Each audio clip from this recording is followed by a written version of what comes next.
If you're not wanting to waste all your time this summer, or if you're just like me and you like to plan ahead, then this video is for you. I'm going to share 10 things you can do this summer so that you are ready for school in the fall. Hit that like button and let's get started. I'm Rachel and I share tips on how to run an effective and efficient classroom so that you not only survive, but you thrive as a teacher. One of the things I like to do every summer is to choose a focus for the following year. As upper elementary teachers, we have so much on our plate, from usually being in a testing grade to every single subject. It is hard to try and let me take that back. It's really easy to want to do all the things and to make everything better about being a teacher, but we just physically can't do it all every year. So if you choose one focus, you have a goal of planning for the summer, but also a focus for the year.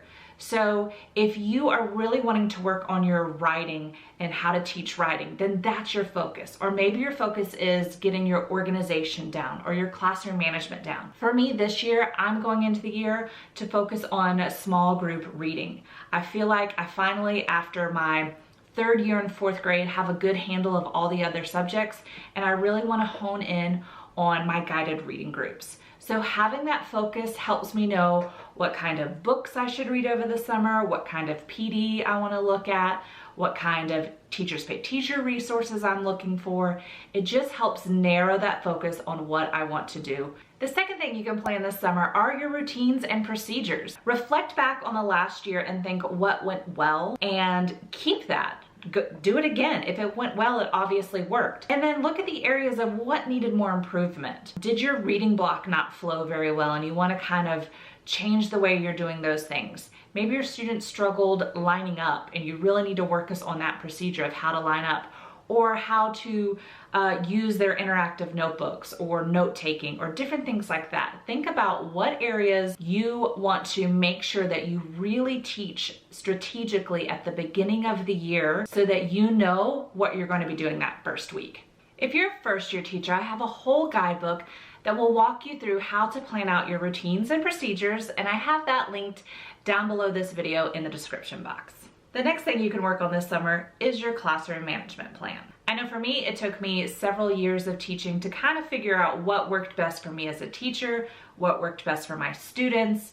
So taking some time this summer to figure out what went well last year, what you want to improve on, perusing Pinterest, social media, seeing what other teachers are doing, see how you want to incorporate that, establishing some rules and procedures and consequences that you want to use in your classroom is a really good use of your time this summer. Another great summer task is to print out your standards and learning targets for the grade you're teaching.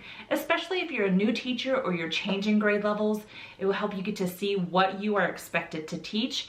I know this is something that I actually did for the first time halfway through the year, and it really helped because there are times when you're lesson planning and you don't know exactly what the standard says. You know a general idea and you want to look at what it exactly says.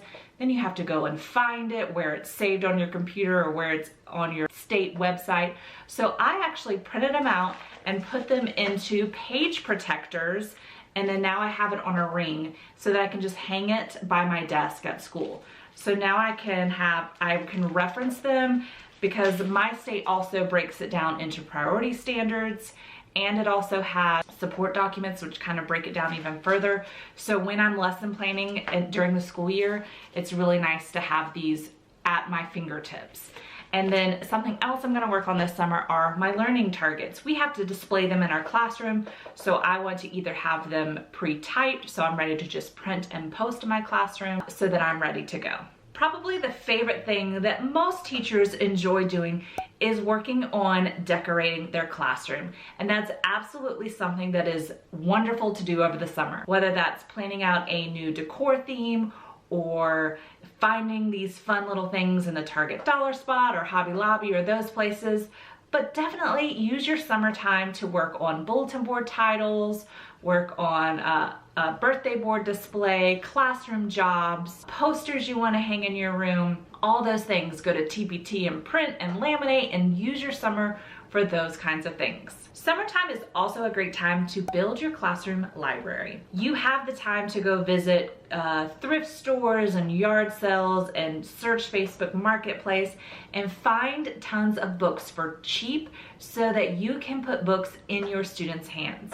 That's one of the #1 things that any teacher, especially first-year teachers, should focus on, because I feel like they always ask, what should I have? What should I get for my classroom?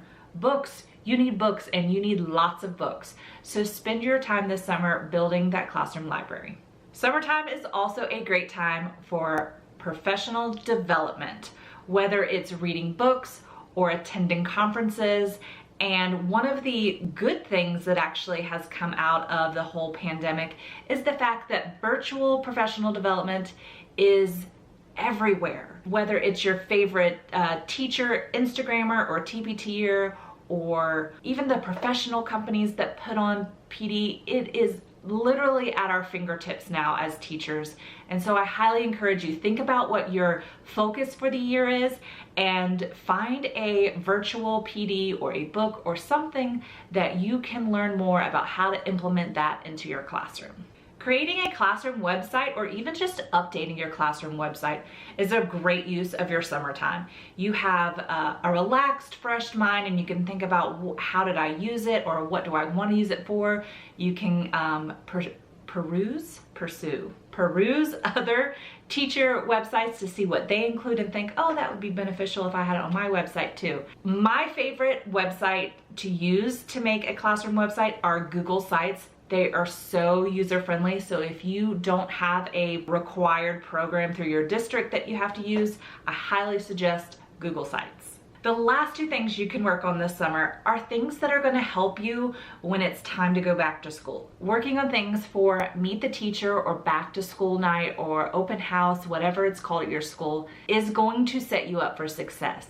Go ahead and make those sign-up sheets or slideshow or whatever you're using to signage, things you're going to, little gifts, whatever you're going to use for that night. Go ahead and have that ready, because when you go back to school, there's so much to do, and the things you think you're like, I can do that when I'm on contract time, and then your school all of a sudden gives you all these things you also have to do. And so it's just a really good use of your summertime. And one last thing you can work on this summer are activities and books to use for the first week of school. That week, you're getting to know your students, they're getting to know each other, you're teaching them those routines and procedures, so you're gonna wanna fill that time with great books and literature and also some fun activities. So use this time to make a collection of books you have found or suggested by others, activities you might want to do, and even if you don't actually use it, just make like a giant list of those things, so that way when you go to do your planning, you have that to pull from. I have a whole bunch of checklists for back to school that you can download for free, just to make sure you are thinking about all the things you're going to want to do when you do get back to school in the fall. I know personally, I just like to have, just knowing what I need to do gives me such better peace. And so that's what this checklist will do for you. It is geared toward upper elementary classrooms, so if that's not you, you may not want to get it, but the link for that is down below in the description. And if you're still in school, I have a whole blog post on how to pack up your classroom so that it actually sets you up for success in the fall. You'll find the checklist, the blog post, packing up blog post, and that first year teacher guidebook all down below this video in the description box. Thank you for watching.